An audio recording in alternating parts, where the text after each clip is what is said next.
Okay, this is clip number 5 in a series about applying paragraph styles properly in a Word 2007 document. We've gotten as far as heading level 2 in this outline summary. And I think first what I'll do is, since this is Times Roman and the default headings in Word 2007 are Cambria, which is a more elegant looking font, I'm going to first just go ahead and apply heading 2 over here and see how it looks.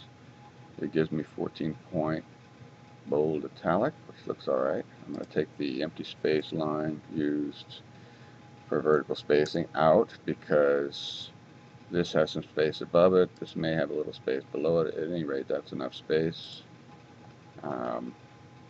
Now, this is a heading 2 as well. You can tell because it's 14 point and the author originally put 16 point for the heading level 1. So I would like to note that adding the italic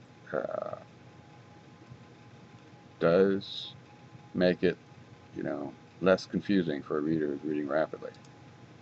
If a reader reading through the document is on a page that doesn't have any heading 1s, they may be hard-pressed to remember that this is a subheading and not a heading. But the italics, it gives one more signal that it's not a main heading, it's a subheading. Alright, so let's continue to apply the heading level 2.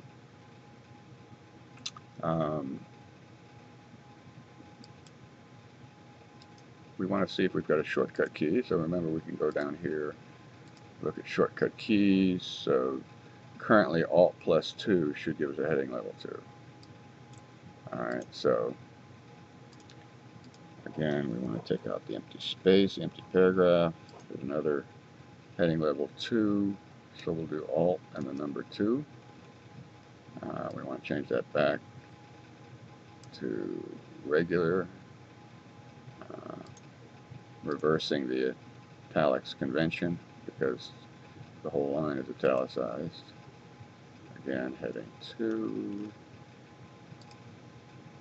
Now it looks like I've got a heading level 3 because it's gone down to 13 point, but maybe not. Maybe that was just a mistake.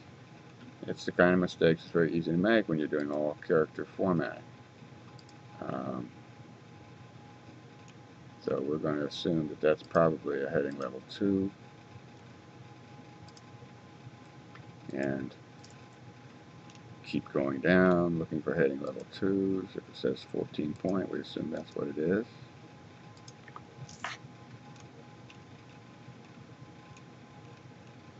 We can't use the search and replace for this because all those headings were formatted with the normal style. Now, actually, you could do it. It would just be a little more complicated because you'd have to put on paragraph formatting in your search definition. You wouldn't want to do that rather than this unless you have a really long document. But no, the search function is actually quite flexible. It would allow you to have the application look for any line formatted in a certain way, say with 14 point times bold, for instance. It would find all such examples, and then you could change it to a particular style. You can even say that only do that if you find an entire paragraph formatted a certain way. Search and replace in Word is extremely powerful, but it has advanced coding features you have to figure out by exploring the interface and the options. Okay, we're into the second book, and we'd want to go back and reformat this to be our title style because that's what we said was the first one. You notice we've got some weirdness going on when we apply that style, so I'll turn this on to take a look.